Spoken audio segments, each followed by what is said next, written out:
que hoy nos vinieron a visitar, de Patrimonio Histórico de la Nación y local, ¿no es cierto? Acá estamos con los representantes, con Ezequiel Casamiquela. Les cuento rapidito que, bueno, hace como alrededor de un mes, Ezequiel me llama por teléfono, me cuenta de este proyecto, de esta idea y de ver cómo podíamos difundirla dentro de las escuelas. Si bien hay muchos vecinos, hoy también tenemos convocados a los bibliotecarios de las escuelas de Magdalena, también a los profesores de historia. Y hicimos también extensivo a los profes de plástica, entendiendo que también íbamos a hacer observación de edificios y demás, y la idea era que pudieran participar de los talleres. Agradecerles también a todas las autoridades que hoy están presentes. Tenemos a la presidenta del Consejo Deliberante, al Consejo Escolar de Magdalena, a las autoridades de Yastro Atalaya, que también nos vinieron a visitar, y bueno, de distintas instituciones que hoy están aquí presentes. Espero que sea muy rica la jornada de hoy. Creo que Magdalena, como partido, y específicamente Atalaya como localidad, tenemos varios patrimonios. Uno que venimos trabajando mucho desde las escuelas es la cuestión del patrimonio natural. Ustedes saben que somos parte de la Reserva del Parque Costero del Sur. Así que bueno, tenemos mucho contacto con lo que tiene que ver con el cuidado de la flora y de la fauna y del ecosistema de nuestra zona. Pero también una cuestión no menos importante y que queremos incentivar también desde las escuelas, y a ustedes como los profes que hoy están, los bibliotecarios, esta cuestión que tiene que ver con la identidad de nuestro partido. Desde la provincia de Buenos Aires se está trabajando mucho en la identidad bonaerense y se está pidiendo en las escuelas que se trabaje específicamente la temática. Y bueno, ni hablar de toda la riqueza que tenemos en Magdalena para abordar por qué es importante nuestra localidad y por qué toda la localidad es un patrimonio histórico. Me toca todos los sábados venir a navegar y encontrarme y ver cómo está el río, y alto o bajo en relación a cómo están los movimientos del antiguo muelle que data de ¿cuántos años? Muchos. Sí, 200. Como 200. Y esos techachos siguen ahí como testimonio de una historia muy rica que quiero que hoy estamos invitados a conocer, y después tenemos la responsabilidad de difundir. Así que bueno, Ezequiel, te invito a que presentes a las autoridades de tu ámbito. Muchas gracias. Antes que nada, dos cosas quiero decir, lo voy a decir muy breve, porque nos corre el tiempo. La Comisión Nacional de Monumentos y Sitios Históricos viene desarrollando un trabajo espectacular de difusión del patrimonio, la cultura, los sitios históricos y edificios históricos. Es muy importante tratar de vincularse de una forma. Ellos tienen preparado para el 7 de junio el comienzo de otro curso de capacitación que es abierto y que los invito a que se sumen y lo hagan. Entran a la página y se inscriben. Y gracias a este trabajo que hace mucho tiempo que vienen desarrollando, nosotros podemos estar hoy reunidos acá porque de alguna manera somos producto de este trabajo. Por otra parte, la Asociación Amigos de Patrimonio Histórico viene recorriendo ya hace mucho tiempo distintas localidades, y no solamente es en Atalaya donde nosotros concentramos el mayor patrimonio, sino que el resto de las localidades también posee tesoros que muchas veces no se conocen. Por lo tanto, esto también es importante que lo sepamos para abrir una estrategia que no solo preserve, sino que después lo pueda poner al servicio de una industria como es el turismo, donde ahí interactuamos todos, comunidad y Estado municipal y provincial. Por lo tanto, disfrutemos ahora. Les presento a Carlos Moreno, vocal titular de la comisión, Andrea Morelo, también arquitecta, especialista de la Comisión Nacional, Andrea Ford, y bueno, voy a nombrar la conocen todos, a Mariel Paganini, que es la jefa distrital, que nos ayuda muchísimo para que podamos desarrollar algo aquí. Hugo Hernández, que es el rector de la secundaria, muchas gracias a él.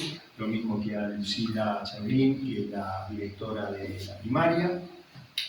Está también Marcelo Fresa, del Consejo Escolar de Magdalena. Ya nombramos a Mariel Semino, Sergio Veloso por el Náutico Atalaya. Y está Lucía Klum, que es profesora de Historia y diputada provincial en la actualidad. Así que, Carlos, bueno, arrancamos. Gracias. Bueno, buenos días primero. Es un gusto de estar aquí y de alguna forma poder trabajar. Y hoy trataremos de hacer una especie de curso abreviado sobre el tema del patrimonio. Yo le agradezco las autoridades, a la escuela que nos acoge. No es común, damos muchos cursos y las autoridades no están presentes. Por otro lado, hay una cosa importante. Yo personalmente creo, y muchos en la comisión lo creemos, que el tema del patrimonio casi para los grandes está perdido. Y el elemento que puede tener vigencia son los chicos. Y la herramienta intermediación es la enseñanza. Para nosotros el tema del patrimonio es un tema que a veces está encarado desde un punto de vista diferente. El patrimonio parecía siempre bronce.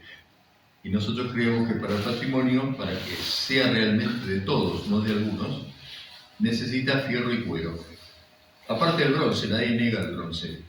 Pero solamente con el bronce yo no explico a los chicos que ellos pueden ser protagonistas de la historia que se está construyendo. Siempre están lejanos. El protagonismo lo tienen otros. Para nosotros patrimonios no es solamente los edificios. Creemos que su mensaje espiritual y cultural que nos viene del pasado ha llegado hasta hoy. Todo lo que llega hoy es lo que sobrevivió. No quiere decir que sea lo que fue, es lo que sobrevivió. Y muchas veces podemos creer o estar equivocados en qué apreciamos con respecto al patrimonio y la memoria. Porque en nuestra provincia, en la provincia de Buenos Aires, por ejemplo, tenemos que siempre se habla de patrimonio y hablamos de unos castillos o de unas grandes casas señoriales, nunca de un rancho, nunca de una casa chorizo.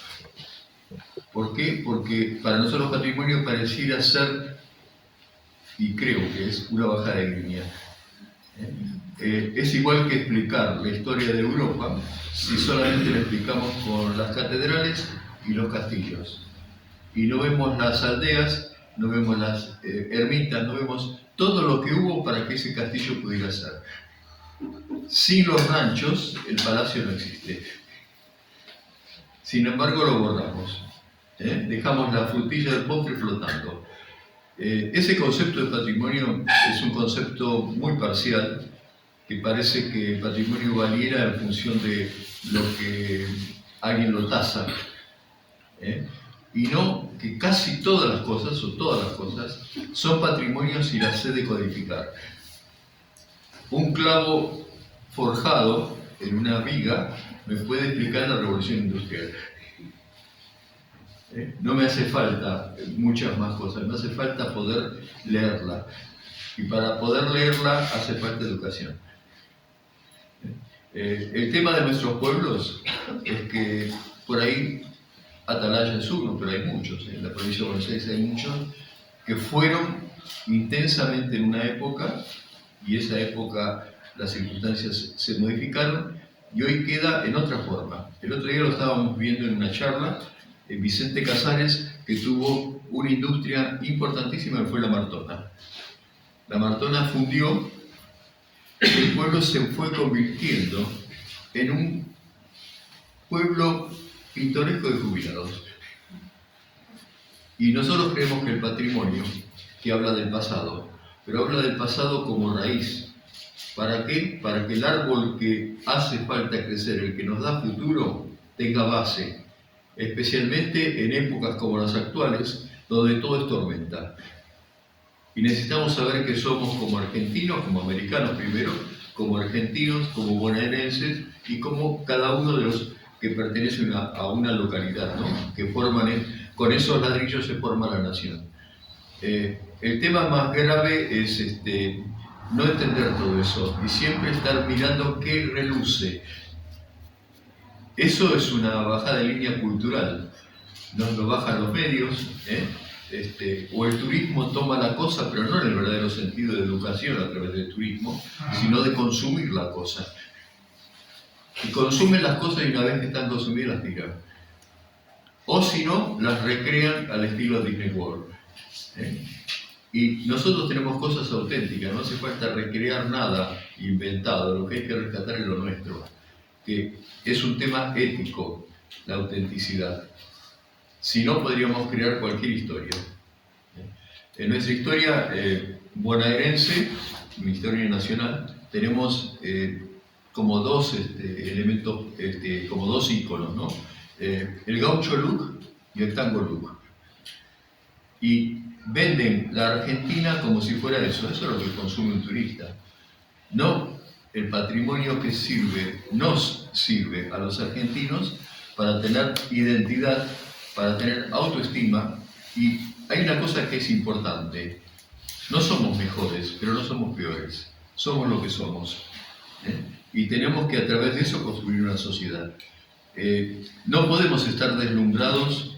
Fíjense, por ejemplo, nosotros tenemos una iglesia magnífica como la iglesia de la Basílica de Luján, y muchos cuando la quieren ver es porque se parece a Francia. Habrá tenido su origen en Francia, hoy es criolla, hoy es nuestra. El eucaliptus que vemos, y tanto que lo vemos aquí en La Pampa, viene de Nueva Gales del Sur, en Australia. Hoy es nuestro paisaje. Y nosotros lo que tenemos que hacer es resignificar muchas cosas, no en la medida de que se parecen a otros, sino de que son nuestros. Nuestros porque nosotros tenemos que construir una sociedad a partir de lo nuestro. No van a venir los otros a construir nuestra sociedad. Y si construyen algo es para ellos, no para nosotros. Yo les voy a tratar vamos a hacer esta pequeña charla en 3 módulos.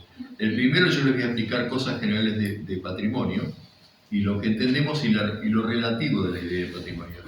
Después vamos a ver eso en un proceso argentino, o sea, de nación, y después vamos a bajar a Atalaya. Ese es el proceso. Nosotros, desde las localidades, desde la provincia, nunca debemos perder la visión de que somos Argentina. Muchas veces las historias las construimos como si fuéramos una isla, no. Nosotros estamos interactuando con el resto de las cosas y somos la consecuencia. Miren, esta imagen representa varias cosas, ¿no? Aquello es lo que somos grandes, y creo que algunos nos van a acompañar, se van a acordar de qué significaba Villiquen, la enseñanza que significaba Villiquen, marcando lo que debe ser la historia nacional. Construyeron desde creo que 1919 en adelante, por mucho tiempo, con muchas generaciones, marcó camino. Una de las cosas es la Casa de Tucumán. La Casa de Tucumán que hoy ven ustedes en Tucumán se construyó en 1947. Y parece que fuera falsa, no es falsa. Es auténtico porque en el patrimonio hay 2 cosas. Está lo que es auténtico de origen y lo que está como auténtico de mensaje espiritual. Y el Cabildo de Buenos Aires, yo alguna vez que tuve que intervenir, la torre tiene columnas de hormigón armado. Pero eso no le quita autenticidad, es la nuestra. Es la apropiación que hacemos nosotros y lo hemos resignificado. Hace poco, unos 10 años, un investigador de Insalda, buscando documentos, encontró que la Casa de Tucumán, en el momento del Congreso de Tucumán, sus puertas eran azules. Sin embargo, Villiquen puso las puertas verdes y cuando se reconstruyó la casa se reconstruyó con las puertas verdes. Miren cómo se pueden tergiversar las cosas. ¿Por qué fueron azules las puertas de la casa de Tucumán y ahora se les ha pintado de azul? Porque eran la expresión de la patria. Miren qué profundo y qué sentimiento hay atrás de eso, cuando donde estaba el Congreso se pintaron las puertas del color de nuestra bandera. Aquel verde ni siquiera es de Tucumán, eso de Buenos Aires, porque hemos tenido una costumbre muy federal de decir nosotros lo que deben ser los otros. Hasta en la historia. La historia bonaerense la replicamos en las provincias y ellos no se sienten con esa historia. Lo que tenemos que buscar es una historia nacional que nos integre. Aquello es una bajada de línea, esa bajada de línea fue general en todo el país. Desde Buenos Aires se decía, no es que le estoy echando la culpa a Buenos Aires, sino desde el centro se decía qué podía ser el cuerpo. Tenemos otro elemento importante, esto es Yapeyú.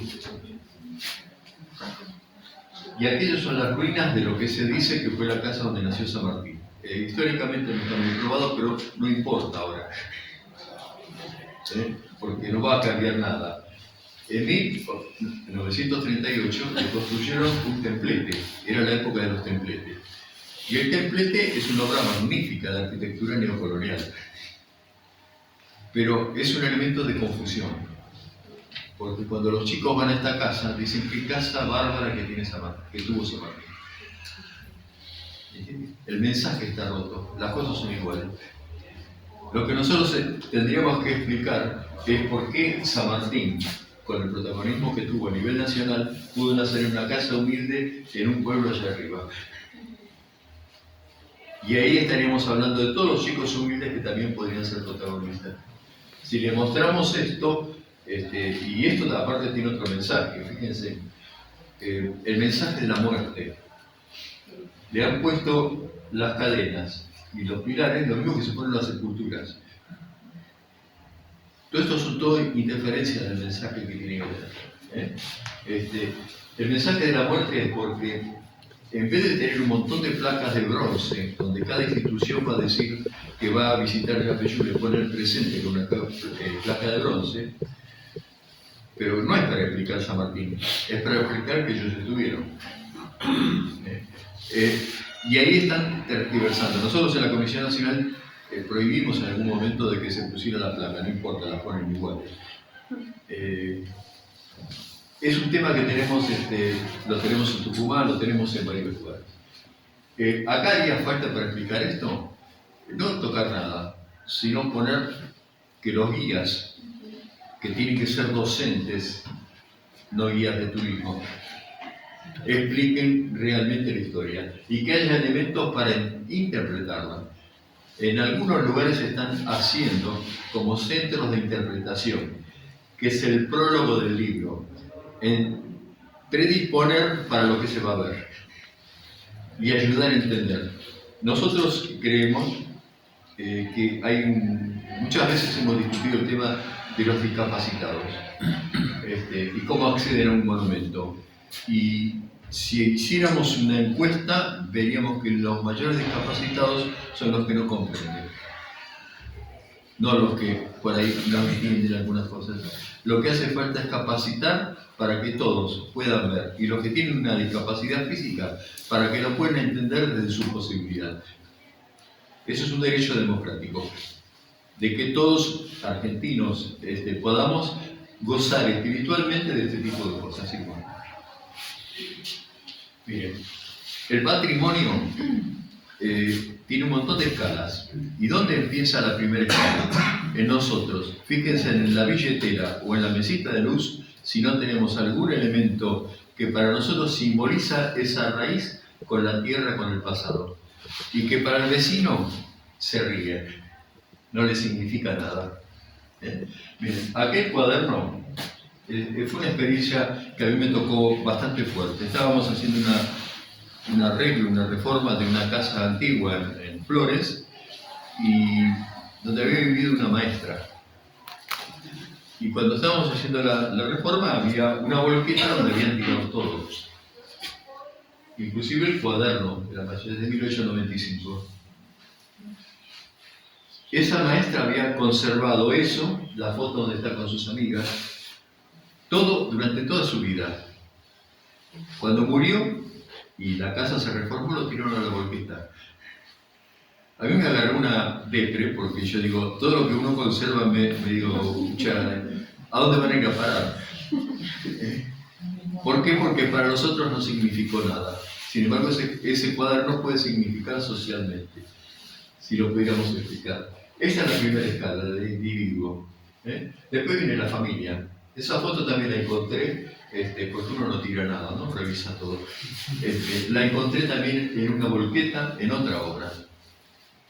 Esto fue más trágico porque en la obra, esto era un petit hotel en Belgrano, había venido la familia, que eran profesionales, habían muerto los padres y se llevaron todos los marcos de los retratos. Y los retratos los tiraron. Fíjese, nosotros vemos como lejano, eso está alrededor nuestro.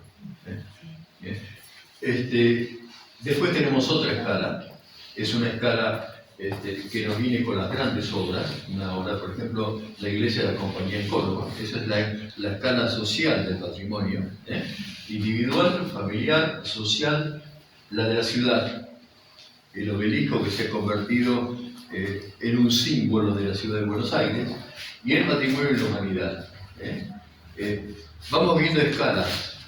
El problema es cuando alguien tiene fuerza en esta escala y quiere declarar monumento histórico nacional que es de esta escala. Y como tiene fuerza, lo hace. Y vamos a ver que, por ejemplo, nosotros tenemos 1.200 monumentos declarados y la mitad tienen razón y la otra mitad tienen gestión. Eso es algo que tenemos que empezar a reformular para que no se nos mezcle todo. Seguimos. Esto es otra cosa que fue una experiencia. Esta es la evolución de la Plaza de Mayo, entre 1620 y hoy. ¿Cómo empieza la plaza? La plaza es el elemento clave, el corazón de la ciudad. No necesita tener materialidades, tiene que tener soporte de la tierra.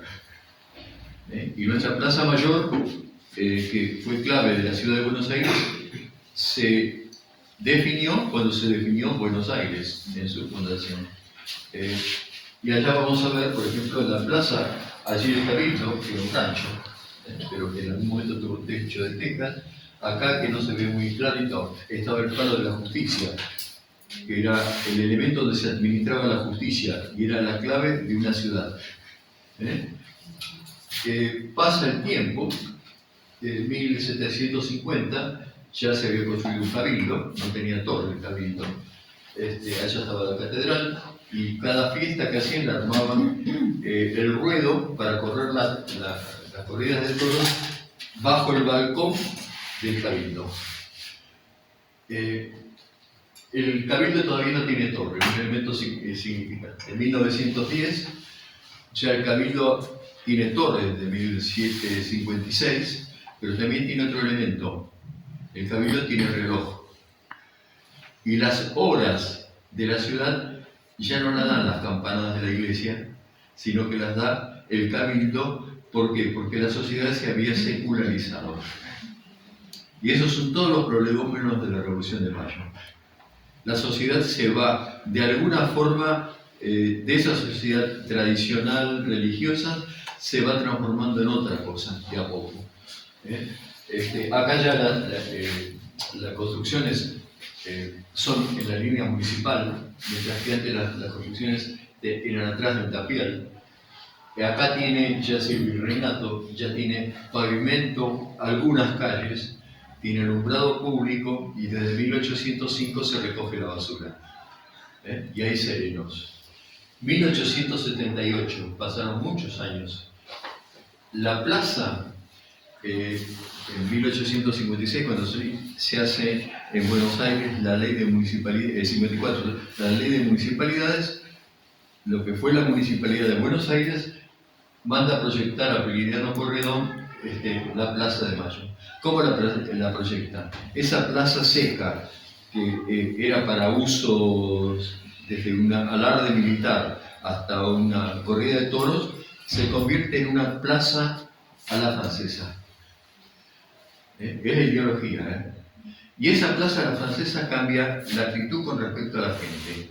La gente ya no puede usar todo y entrar con los caballos, sino que ahora tiene un cerco alrededor, tiene una línea de paraísos en lo que es la vereda, tiene parterres que no se pisan de pasto y tiene caminos, tiene bancos donde me siento, tiene las conductas preestablecidas. Y el hombre, el vecino, dejó de ser el protagonista y pasa a ser el espectador. Eso tiene que ver con algo que pasó en la sociedad en general, es el disciplinamiento de la sociedad, entre ellos la educación pública, que integra, pero ojo, necesario para la integración de una sociedad nueva. Pasan los años, 1900, ya no es Prilidiano Corredón, ya no es Busquiazo, aparece el nuevo paisajista, Thais francés, y rediseña todo.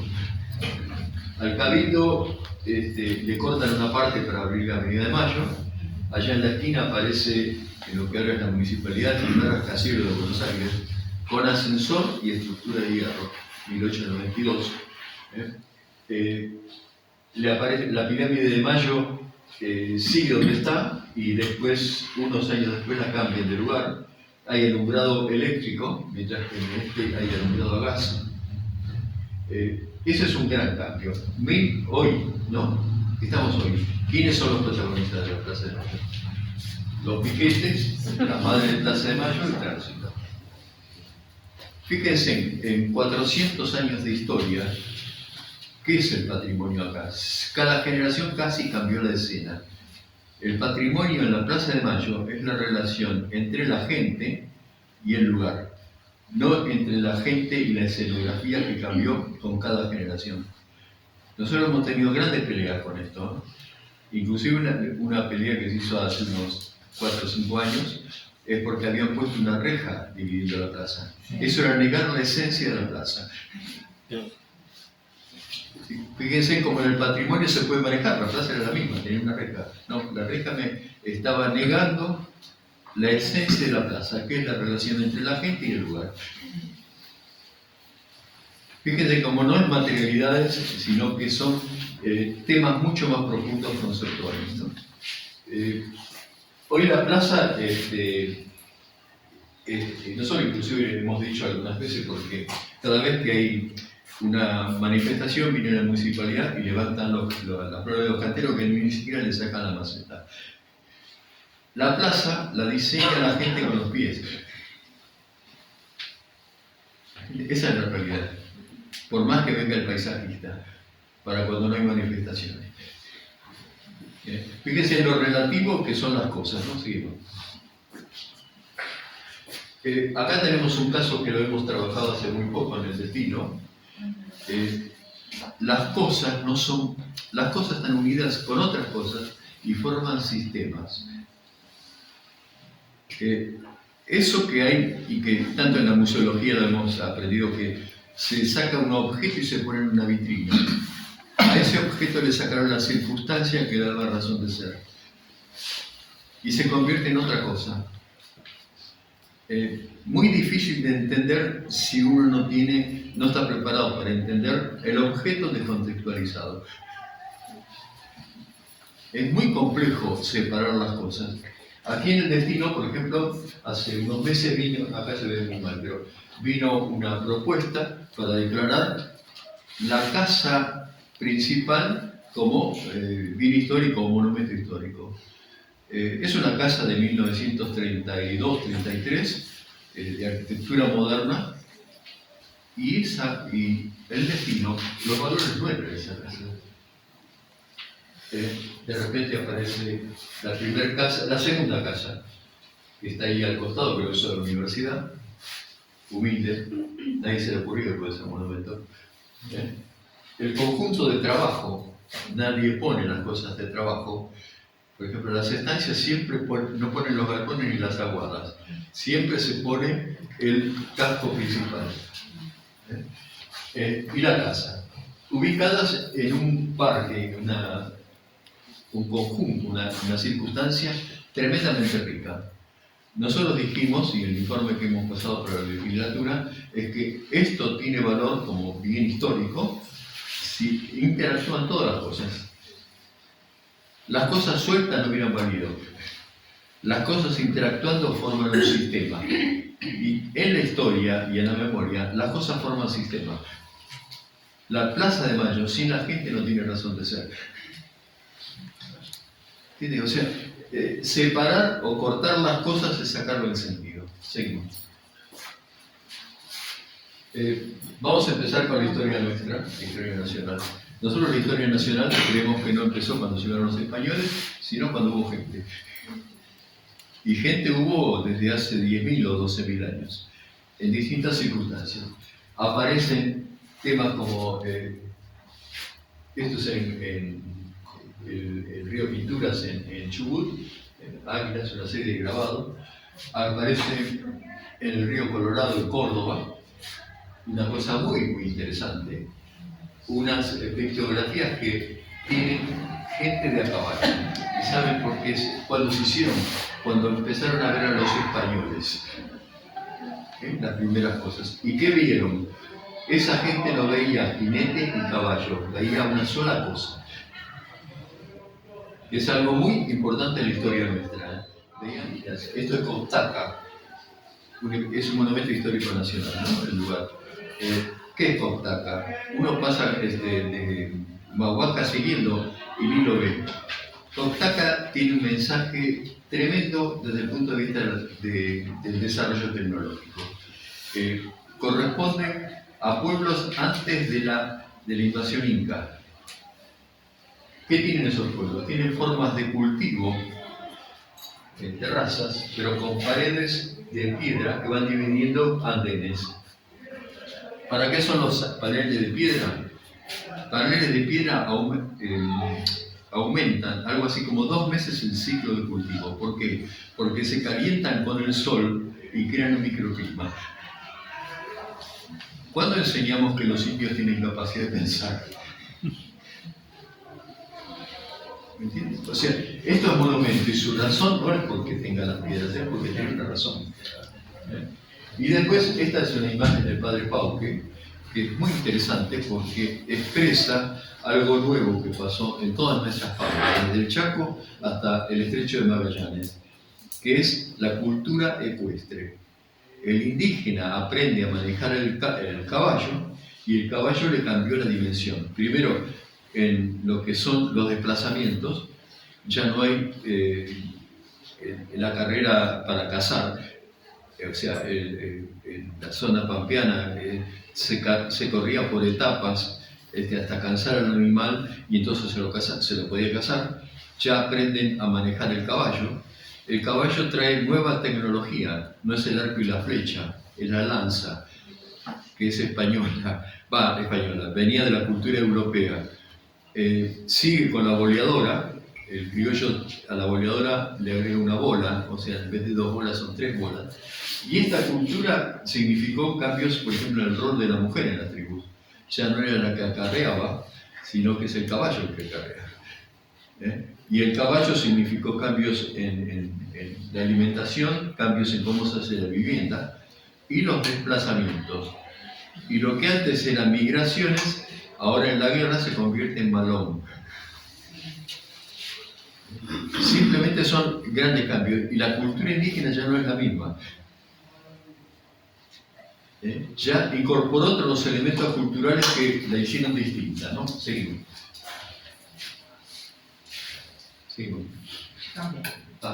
Miren, los españoles llegan con una cultura y tienen un contacto con comunidades aborígenes que tienen otra cultura.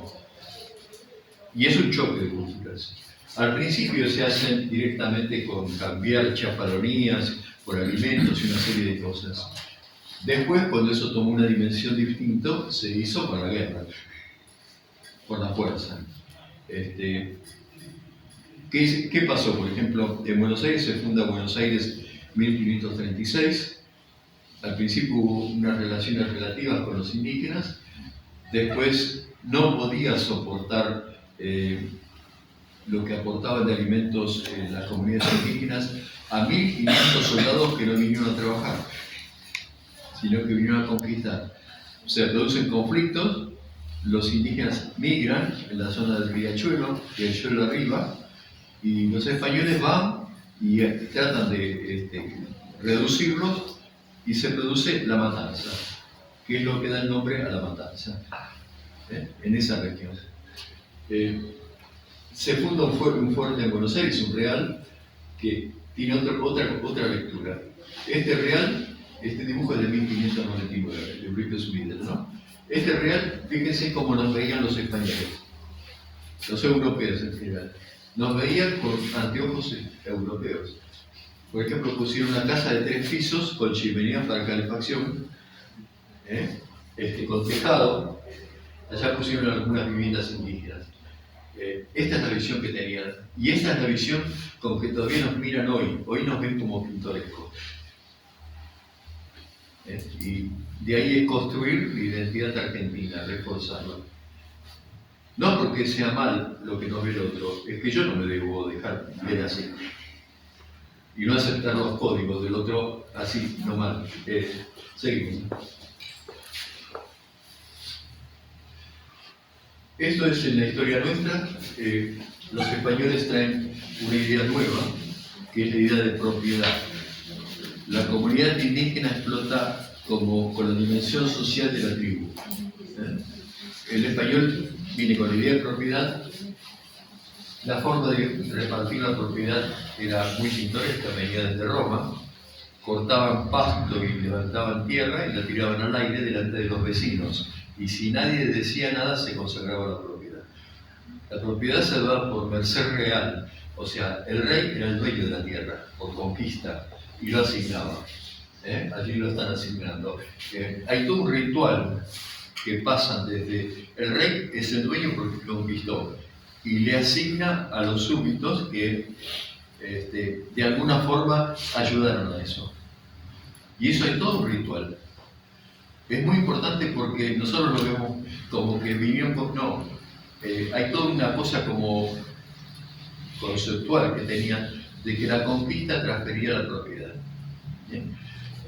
La primera propiedad que se rescata en 1590 más o menos es Buenos Aires se divide en un damero donde se repartieron a los primeros colonizadores un cuarto de manzana, que era un solar. Y a su vez se le dieron otra cosa. Desde la calle Juncal hasta San Isidro le dieron chacras de pan llevar. Las chacras de pan llevar son para hacer huerta, agricultura, chacra, ¿no? O sea, como dice la palabra. Y están lejos de las suertes de estancia, de las cuales Atalaya es la punta. ¿Por qué lejos? Porque no había alambrado. Y el ganado se comía las cementeras. Acá estas chacras tenían más o menos 200, 300 metros de frente y una legua de fondo. En San Isidro todavía está la avenida del fondo de la legua. Y en Buenos Aires era la calle Constituyentes. Fíjense en cuántas cosas nosotros podemos referenciar. Lo primero que hace el español es traer la regularidad. Para marcar la propiedad hay una línea siempre. Y eso no es natural. En la sociedad anterior no hay regularidad, salvo en las más avanzadas de Incas o en México, ¿no? La regularidad es una incorporación nueva, que también va a ser en la vivienda. El rancho no es... el rancho tiene una tradición europea, tiene materiales locales, pero tiene la idea de la regularidad, mientras que la construcción indígena no era regular en esta región. Es muy importante porque también aparece otro elemento de la regularidad, el arado. El arado hace surcos paralelos. Hasta la cerámica lo termina reflejando, porque el cultivo que hace el indígena es con un palo, donde se hace un agujero y se pone la semilla. Pero eso no es regular, va siguiendo la forma